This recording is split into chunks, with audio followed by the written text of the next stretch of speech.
Résolument nouveau au milieu d'une gamme de véhicules tout-terrain pourtant pléthorique, le Santana Vitara présente un concept nouveau de 4x4 qui allie d'indéniables qualités de véhicule routier à des qualités de franchissement tout-terrain.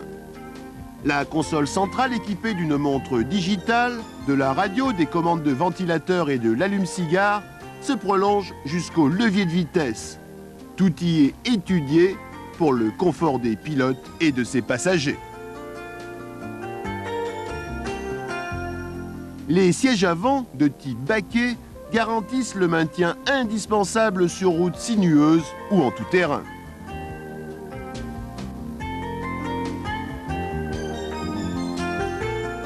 L'option Power Pack offre les vitres électriques, la fermeture centralisée des portes, la direction assistée, bref, un équipement étonnant pour un 4x4 de ce prix.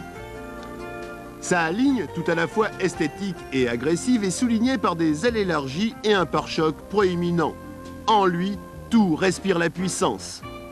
Côté moteur, le Vitara est propulsé par un 4 cylindres de 1590 cm3 équipé d'un simple arbre à cam en tête.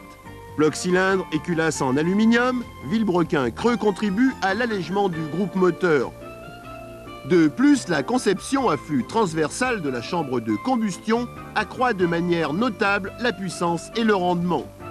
Réellement conçu pour un usage mixte route et tout-terrain, ce 1590 délivre une puissance de 74 chevaudines à 5250 tours minute, ainsi qu'un couple maximum de 12 mètres kg à 3500 tours.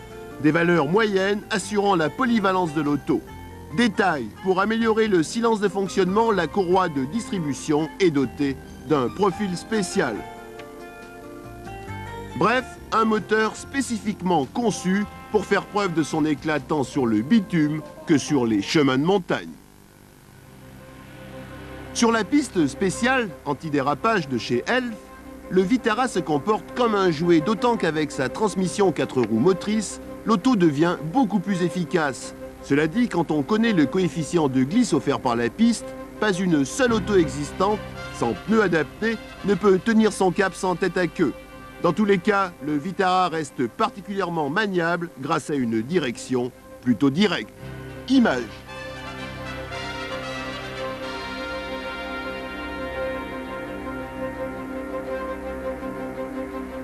Avec 200 mm d'origine et grâce au montage de pneumatiques E-Track Mud Country 205/16, on augmente considérablement la garde au sol du Vitara.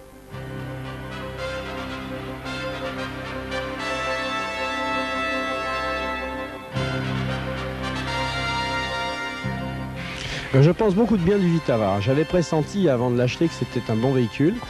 Et puis, au fil des kilomètres, je me suis aperçu que c'était une auto vraiment très intéressante. D'abord parce qu'elle procure beaucoup de sensations sympathiques.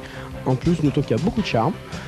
Elle plaît bien aux dames. Moi, ma femme l'utilise régulièrement et j'ai du mal à lui arracher pour rouler avec. D'autre part, j'avais très peu fait de tout-terrain avec cette voiture-là. C'est un petit peu les premiers pas de la voiture. Ma foi, j'en suis pas déçu. D'autant plus qu'on a cherché pour cet essai à adapter des pneumatiques. C'est une voiture qu'on pensait difficile à chausser. Parce qu'elle a des petits problèmes de garde au sol, pas plus que les autres 4x4, mais c'est une voiture qui est quand même relativement basse. Et on a pu adapter une montre de pneumatique adéquate. Elle se place remarquablement bien, c'est un jouet, c'est une grosse bicyclette qui déçoit rarement. Voilà tout ce qu'on peut lui en dire. Grâce à sa transmission 4 roues motrices classique, vitesse courte et vitesse longue, le Vitara vous sortira, compte tenu de sa garde au sol, de la plupart des difficultés tout-terrain.